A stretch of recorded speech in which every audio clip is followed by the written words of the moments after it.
Uma mistura de suspense do Hitchcock com trama de Agatha Christie e uma tragédia grega. É assim que a gente começa a resenha do livro A Paciente Silenciosa.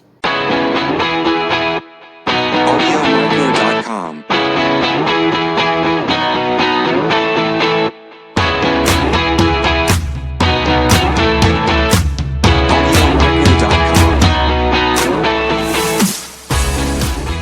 Eu já vou começar pedindo o seu like, porque se você gosta de thriller e se você gosta de suspense, você com certeza vai gostar desse livro, então já deixa o seu like aqui pra fortalecer a nossa amizade. Todo mundo já sabe que eu sou digitalmente influenciada pela Bel Rodrigues e com esse livro não foi diferente. Ela me despertou um interesse tão grande nessa leitura que o mínimo que eu posso fazer é tentar despertar essa mesma curiosidade e esse mesmo interesse que ela despertou em mim, em vocês que estão assistindo. Alicia Barriston tinha aquela vida perfeita de comercial de margarina.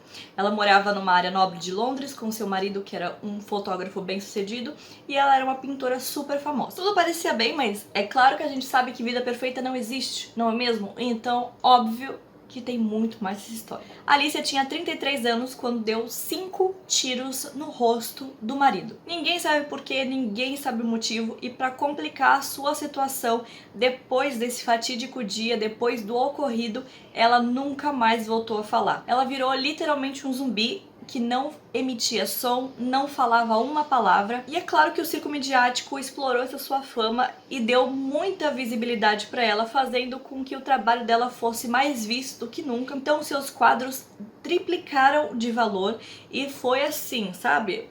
Circo midiático que a gente sabe muito bem que a mídia sabe fazer em torno de alguma situação. Então o que aconteceu acabou trazendo mais fama para ela. 6 anos se passaram e ela não falava. 6 anos em absoluto silêncio total. E aí chegamos na parte de Theo Faber, whatever, que é um psicoterapeuta forense que estava estabilizado de vida, já estava bem na profissão, casado, feliz, tudo maravilhoso. Só que desde que ele viu um quadro da Alicia, o seu último quadro, ele ficou obcecado pela história dela e pelo fato dela não falar. Então ele queria de todo jeito tratar a Alicia e talvez ajudá-la a voltar a falar, ou pelo menos saber o motivo pelo qual ela não fala. Porque como a Alicia passou 6 anos sem falar absolutamente nada, ela não comentou sobre o crime, ela não se defendeu, ela não fez nada. Ela simplesmente foi encontrada na cena do crime, toda em choque, e desde que ela foi encontrada na cena do crime, ela não emite um único som.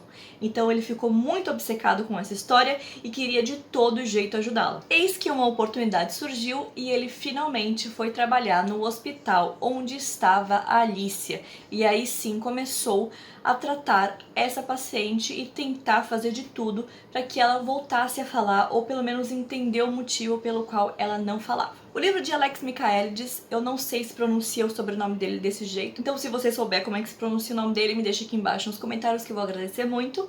Mas o livro em si é uma imersão profunda nessa história que funciona para vários veículos de mídia. Fica aí a dica para os produtores de cinema, inclusive. Que na verdade eu falei tarde demais porque eles já compraram os direitos para transformar esse livro aqui em filme, só que não se sabe muita coisa até o momento, então não se sabe quem é que vai fazer, não se sabe se vão mudar algumas coisas. Inclusive eu fui pesquisar mais sobre isso e descobri que o Alex, ele já aceitou que vão mudar algumas coisas no cinema, então assim, eu não sei até que ponto vai mudar muita coisa.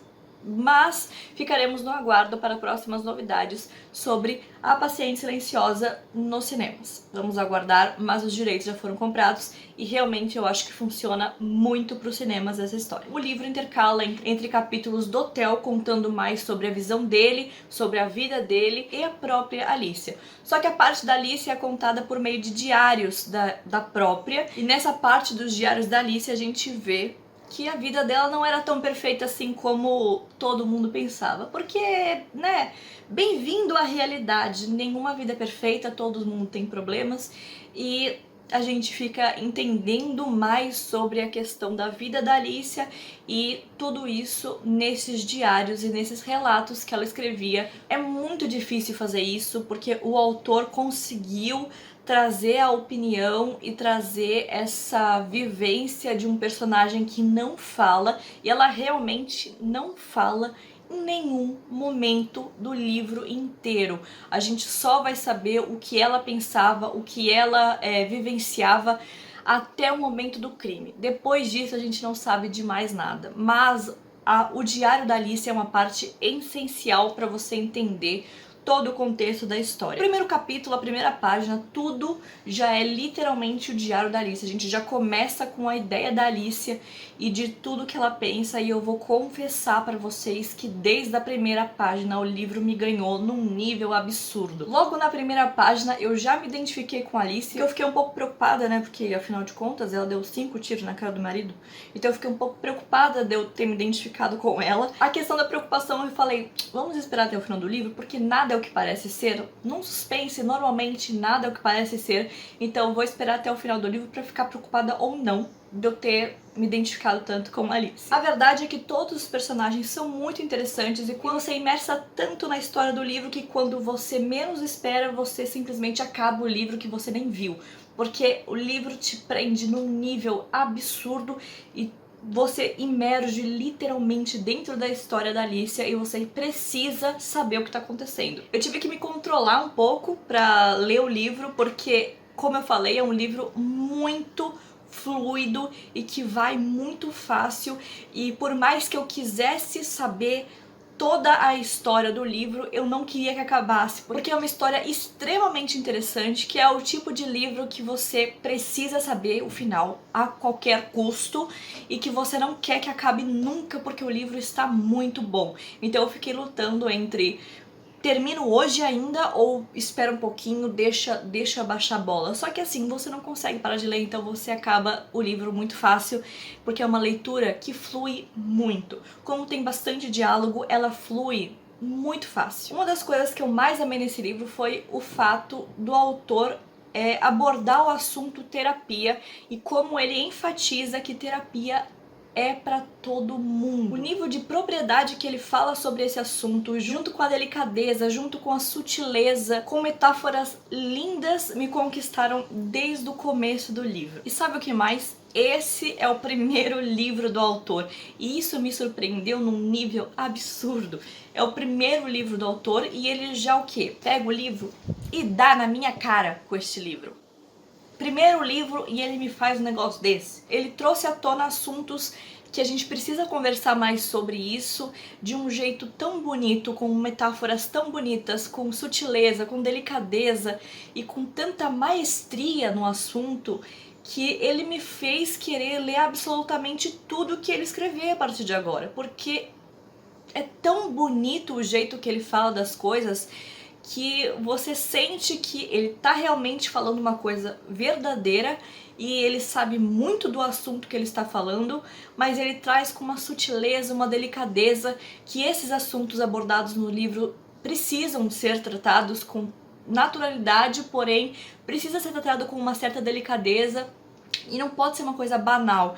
E ele traz esses assuntos tão bonito que assim, nossa, eu quero ler tudo que esse homem escrever. À medida que o autor vai escrevendo o livro, construindo o livro, a gente percebe certas semelhanças entre a vida do Theo e da Alicia. Então essas semelhanças eu levei para um lado muito mais profundo, que é o motivo pelo qual ele quer ajudar a Alicia. Eu levei para esse lado mais profundo, gente, me julguem. Eu levei durante o livro inteiro para esse lado profundo de que estou ajudando a Alicia porque eu me vejo na Alicia, então eu quero ajudar a Alicia porque no fundo eu estou tentando me ajudar.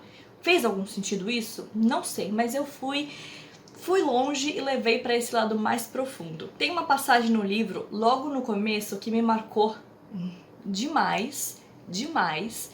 E eu até publiquei lá no meu Instagram. Inclusive, quem me segue no Instagram vê as coisas primeiro, então assim, não sei o que você tá fazendo da sua vida ainda. Se você não me segue no Instagram, porque eu sempre posto as coisas dos livros que eu estou lendo ao vivo, então já me segue lá. Quem me acompanha por lá já viu essa passagem, porque eu fiquei surtada nesse livro e eu fui publicando várias coisas, e tem uma passagem que me marcou demais nesse livro, e eu vou ler essa passagem pra vocês aqui agora. De certa maneira, tentar agarrar flocos de neve que desaparecem é como tentar agarrar a felicidade, um ato de posse que imediatamente se transforma em nada.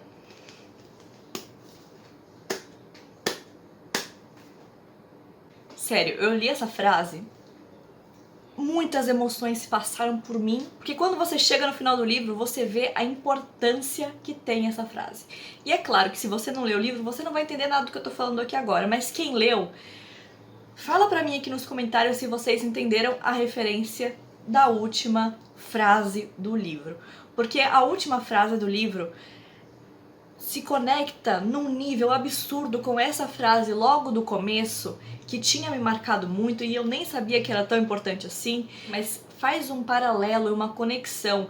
Literalmente, você acaba o livro e a última frase, eu automaticamente lembrei dessa frase do começo que eu acabei de ler pra vocês e fez todo sentido, e você percebe que o livro inteiro se resume a essa única frase. Tudo isso que eu falei não é spoiler, fica tranquilo, porque você só vai entender o conceito dessa frase no quesito do livro mesmo, no final do livro, na última página do livro, você vai entender o que acontece aqui. Não se preocupa porque isso não é spoiler, mas assim, a frase puramente ela já é uma coisa maravilhosa de metáfora, é linda essa metáfora, e no final do livro faz todo o sentido. Sobre o plot twist, se um livro de suspense, thriller, terror, whatever, nesse estilo, nesse gênero, te prende ao ponto de você não conseguir parar de pensar sobre o livro, ele cumpriu o seu papel, mesmo você não sendo surpreendido no final. Vocês entenderam meu ponto? Então, assim, não é porque o livro, no final do livro, não teve o maior plot twist da face da Terra, que ele não vai cumprir o papel de ser um thriller. Um thriller tem que te prender do começo ao fim. Você não pode querer largar o livro. Você pode entender o que está acontecendo, você pode não ser surpreendido no final, mas se o livro inteiro te fez não parar de pensar nele, ele já cumpriu o seu papel. Ainda mais que, para quem consome muito esse gênero, tanto de séries, quanto de livros, quanto de filmes, para quem consome muito o gênero de suspense, thriller, com certeza alguma coisa já passou pela sua cabeça, porque é comum, a gente tá acostumado a ler muito sobre isso, então a gente, algum momento, alguma coisa vai passar pela sua cabeça, e não foi diferente com esse livro aqui. Então, assim, dito tudo isso, eu matei o livro nos 45 do segundo tempo, eu demorei pra matar o livro, e 45 do segundo tempo eu consegui entender o que estava acontecendo, e quando você entende o que está acontecendo, meu amor, eu fiquei em choque. Eu vou terminar esse vídeo dizendo que A Paciente Silenciosa foi o melhor livro que eu li em 2020 até agora. Leiam, sintam, vivam esse livro, e se você gosta de um thriller, se você gosta de suspense, eu tenho certeza que você vai amar esse livro. Então, se você gosta desse gênero, já se inscreve no canal, porque eu amo o gênero e eu sempre trago livros, filmes, séries, indicações de tudo isso pra vocês que gostam desse gênero. Então já se inscreve no canal pra não perder nenhum tipo de vídeo desse estilo. Então essa foi a resenha de Paciente Silenciosa, eu espero que vocês tenham gostado. Obrigada por ter assistido, um beijo!